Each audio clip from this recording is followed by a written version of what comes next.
છે ને હાથી છે, હવે કોનો છે મને ખ્યાલ નથી.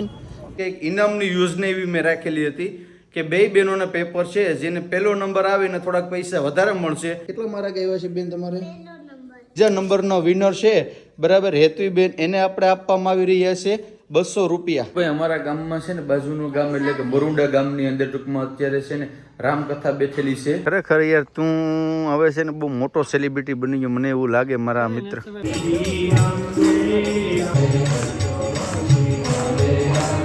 બાકી શું કે આયોજન કેવું છે? સારું છે ને? મજા આવી ગઈ ને બધાને? તો હેલો યુટ્યુબ ફેમિલી, કેમ છો? મજામાં છો કે તમે બધા લોકો મજામાં હશો? પહેલાં તો બધાને જય દ્વારકાધીશ, જય માં મોગલ, રાધે રાધે. ફરી એક નવા બ્લોગની શરૂઆત થઈ ગઈ છે. મને ખબર છે તમે લોકો વિચારો છો કે પરેશભાઈ હમણાં કેમ ઓછા દેખાવશો સોશિયલ મીડિયાની અંદર, તો કે એનું એક જ રીઝન છે મિત્રો. કારણ કે મેં તમને ઓલો બિઝનેસનું કીધું ને, એનું માલ મંગાવી લીધું છે. થોડું ઘણું આમથામ બધું છે ને બધું ગોઠવું છું, એના બિલ ના ને તેને બધું મેનેજ કરવું થોડુંક અઘરું થાય છે. પણ અત્યારે સવારમાં આ લોકોને મારે મૂકવા જવાનું છે સ્કૂલે. જય દ્વારકાધીશ બેનું, કેમ છો? મજામાં? હવે આ કાવ્યાબેનનું અને હેતવીબેનનું પેપર હતું અને પેપર આવી ગયા છે. હવે કેટલા માર્ક આવ્યા છે બેન તમારે? તો ભાઈ કાવ્યાબેનને છે ને પહેલો નંબર આવ્યો છે, તમે જોઈ શકો છો. વાહ, સરસ. અને હેતવીબેન તમને બીજો નંબર આવ્યો, તો તું ગઈ. જય દ્વારકાધીશ, જય માં વગર, રાધે રાધે, જય શ્રી કૃષ્ણ. હવાર એનો કેમ બીજો નંબર આવ્યો? ભાઈ થોડીક છે ને ભણવામાં આરહુડી થતી જાય એટલે. હા તો મિત્રો અમે છે ને ટૂંકમાં એક મતલબ કે એક ઇનામની યોજના એવી મેં રાખેલી હતી કે બે બહેનોના પેપર છે, જેને પહેલો નંબર આવે ને થોડાક પૈસા વધારે મળશે ને જેને બીજો નંબર આવશે એને પૈસા ઓછા મળશે બરાબર. તો ફાઇનલી આજે પેપર આવી ગયા છે ને એમાં કાવ્યાબેનનો પહેલો નંબર આવી ગયો છે. તો કાવ્યાબેનને પણ આપણે ઇનામ આપવાનું છે અને હેતવીબેનને પણ આપણે ઇનામ આપવાનું છે. તો ઇનામમાં આપણે પૈસાનું ઇનામ રાખેલું છે. બીજા નંબરનો વિનર છે બરાબર હેતવીબેન, એને આપણે આપવામાં આવી રહ્યા છે 200 રૂપિયા. લ્યો રેડી, બીજા નંબરનું ઇનામ છે એટલે તને 200, તે બે એટલે કે 50 માર્ક નહોતું એમાંથી 48 આવ્યા, મતલબ કે 2 માર્ક ઘટ્યા. અને કાવ્યાબેન છે આપણા, કાવ્યાબેનને સરસ ગુડ. કાવ્યાબેને પહેલો નંબર લીધો છે. તો કાવ્યાબેનને 210 રૂપિયા આપવામાં આવે છે મિત્રો. કાવ્યાબેનને હેતવીબેન કરતાં 10 રૂપિયા વધારે, કારણ કે કાવ્યાબેન માર્ક સારા લાવી એટલા માટે. અને હું તો એમ કહું ને કે ભાઈ એક મતલબ કે મતલબ સારો વિચાર ટૂંકમાં જવું જોઈએ. તમારા બાળકો પણ સ્કૂલે ભણે છે તો એની એક્ઝામ હોય અથવા તો એનું કંઈક હોય તો તમે પણ આવી રીતના કરો બરાબર.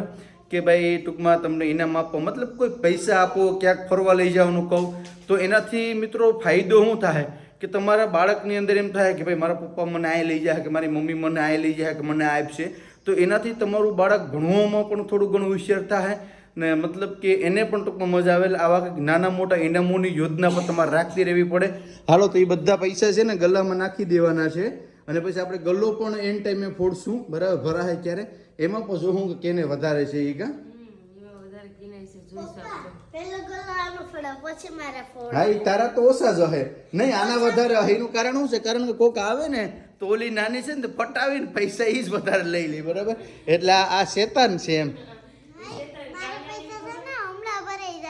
હા તો જાવ હાલો ફટાફટ કરો. હાલો ને ભાઈ હવે છે ને સ્કૂલે જવાનો ટાઈમ થઈ ગયો તો હાલ. ખબર પડતી નથી કે આ કેટલા કહેવાય ને કેટલા નહીં. બેન લઈને આવીશું ગલા મુહૂર્તના ઈચ્છા હોય તો ઓલી બેન પડી રહી. અને મિત્રો તમે ખાલી જો મેં પૈસા આપ્યા ને તો બે બહેનોનો ઉત્સાહ જો કેટલો છે. તો મિત્રો તમે પણ આવું ને આવું કંઈક ને કંઈક કરતા રહેજો. જય દ્વારકાધીશ, જય માં મોગલ, રાધે રાધે, બધાને જાજાથી જય શ્રી કૃષ્ણ. ક્યાં ભાગી જતા તમે? ખબર હોવાનો પણ હે ક્યાં ભાગી જતા? કથામાં જતા સાંજે. વાહ વાહ, ગોપીએ કથા કરી હતી અમે. વાહ. ગોરબાપાએ તને યાદી આપી. ગુરુબાપાએ યાદ આપી કે જો અમારે ઘેર તમને લઈને આવે. સરસ. અમારા અનુબેન પણ આવી ગયા છે અત્યારે. અનુબેન કેમ છો? મજામાં? બે હોય સારું ને? હે તો કે બતાવી તો ખરી કે મેં નવા સંપલ લીધે બતાવી તો ભાઈ અમારા અનુબેને નવા સંપલ લીધા હતા. કોંગ્રેચ્યુલેશન લખી નાખજો બધી. કોણ લેતા એવું સંપલ? હે તારી મમ્મી લેતા આવી? કે મારો વિડિયો જો કેટલા જો બધા કોમેન્ટ કરીને કહી દેજો કેવા મારા સંપલ છે. લાઈક કરો, શેર કરો, સબસ્ક્રાઇબ કરો. માં તો હું જાઉં, માં કથામાં તારે આવવાનું છે. શું કરવાનું છે? હે ભાઈ આ ગરમીનો માહોલ છે ને છોકરીઓ નથી રે ને ભાતેની કંડવે હશે ને તો એક દી જામ ભગવાનનો ભાવ હશે ને બાકી તું સાંભળે હું ટીવીમાં દરરોજ સાંભળું. હાલો તો હું જતા હું તો ભાઈ અમારા છે ને બાજુના ગામમાં ઉભી ક્યાં ભાઈ રોટલી લઈને વાહ વાહ વાહ વાહ આવું જ તારે કથાની અંદર ના મારે ના ખાવું. તમારા હાથે સાંભળ્યો કે ભગવાન? તો ભાઈ અમારા ગામમાં છે ને બાજુનું ગામ એટલે કે બરુંડા ગામની અંદર ટૂંકમાં અત્યારે છે ને રામકથા બેઠેલી છે અને કેટલા દિવસથી છે પણ જવું કરીએ પણ ટાઈમ નહોતો મળતો કારણ કે ખેતરનું કામ આપણે યાર સાંસારિક જીવનની અંદર બધી જકડાયેલા મનુષ્ય છે તો આજે થોડો ઘણો ટાઈમ મળ્યો તો મારા પરમ મિત્ર એવા રામ યાદવને યાદ કર્યો અને રામ યાદવનો ફોન કર્યો કે હાલો પરેશભાઈ જાય. મેં કીધું હાલો તો જાય. રામભાઈ આગળ કેડામાં છે, ચાલો જઈએ સીધા. જય દ્વારકાધીશ ભાઈ. ખરેખર યાર તું હવે છે ને બહુ મોટો સેલિબ્રિટી બની ગયો મને એવું લાગે મારા મિત્ર. હે પણ આપણી ઓડિયન્સ પર કેટલા દી છે કે રામભાઈ તો ઓહો આ લીમડાના ઝાડ ઉપર ચડીને બેહે. હાલ તો નીકળશું. શું કરવા જવું આપણે? કથા સાંભળવા એટલે કેવાની કથા છે? રામકથા કરીને. વાહ વાહ વાહ વાહ વાહ વાહ. હાલ તો જતાઈશું. કથાની અંદર પહોંચી ગયા છે ને આયોજન પણ બહુ જબરું છે ને અહીં છે ને હાથી છે હવે કોનો છે મને ખ્યાલ નથી એમ પણ હવે છે ને આયોજન પણ બહુ જોરદાર છે ટૂંકમાં અહીંયા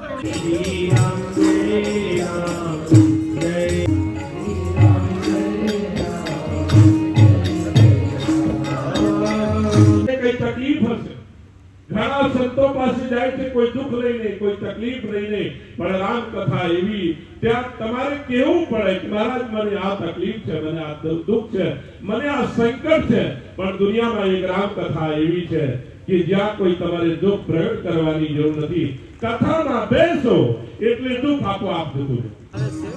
આ કુંભની અંદર આવું ભવ્ય આયોજન થઈ રહ્યું છે. દાદા બે શબ્દ કહેવા માંગો તમે? તમે પણ બે શબ્દો કહો તમને મજા આવે ને.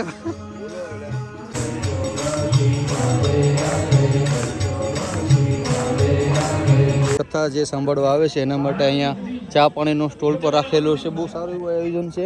ઓલી સાઈડ ડૉક્ટરોની ટીમ છે કોઈને પણ કંઈ થાય તો.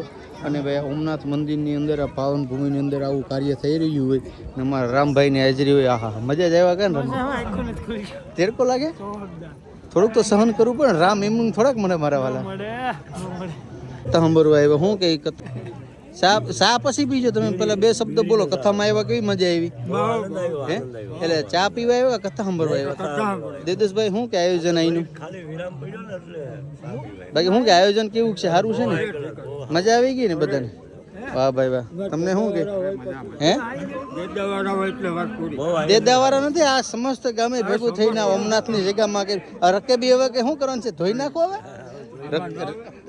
રકેબી ઘેર નથી લઈ જાવ ને મૂકીને જઈ જાવ પાછા. આમાં આવે છે એને શું છે? ગુંદી ગાંઠિયા છે કે શું છે? ગુંદી ગાંઠિયા અને ચણાનું ભાઈ પ્રસાદ આપે છે. મતલબ કે સારું એવું કે મતલબ ગામના બધા આજુબાજુના બધા ભેગા મળીને આ ભગીરથ કાર્ય કરે કે નહીં? ખોટી વાત છે રમભાઈ? જબરું આયોજન છે એમ. કથાથી આવી ગયા છે ઘરે અને ભાઈ બહુ મજા આવી ગઈ. આયોજન બહુ સારું હતું ને. મોલો હાથી હતો ને હવે આખા છોકરાને છે ને હાથી જ રોકીને ઊભા થઈ જાય કારણ કે છોકરાને બધાને છે ને જોવાની મજા આવે એમ. ને હવે આપણે છે ને ગુંદાનું અથાણું કરવાનું હતું આખા વારાનું. તો જો સડાવ્યો ભાઈને. હાલો મજામાં ને? કેટલા કિલો પાડે ગુંદા? કેટલા પાડ્યા ગુંદા? એ તો ઠીક તમારે ઘેર ગુંદા નથી થાય કોકને ઘેર પાડવા આવ્યા? ગુંદામાં બરાબર છે ને ગુંદા પર જોરદાર એવા મિત્રો પણ આ છે ને રેવા નહીં દે કારણ કે ઉપર એક મોટું આખું બાસ્કું લઈને સેડું એ કે આજ ગમી થાય. જો કેટલા ગુંદા છે ગુંદા ઉપાડ લેવાનું થાય. બસ એ ભાઈ હવે રેવા દે મારો ભાઈ. હવે છે ને એવું જ કરવું પડશે કારણ કે આના જેવા છે ને રેવા દે તો હવે આપણે ગુંદો કાપી જ નાખવાની વાત આવે. ચાલો ફેમિલી હવે આ વિડીયોને આપણે અહીંયા એન્ડ કરી દઈએ. મળીશું ફરી એક નવા બ્લોગ સાથે.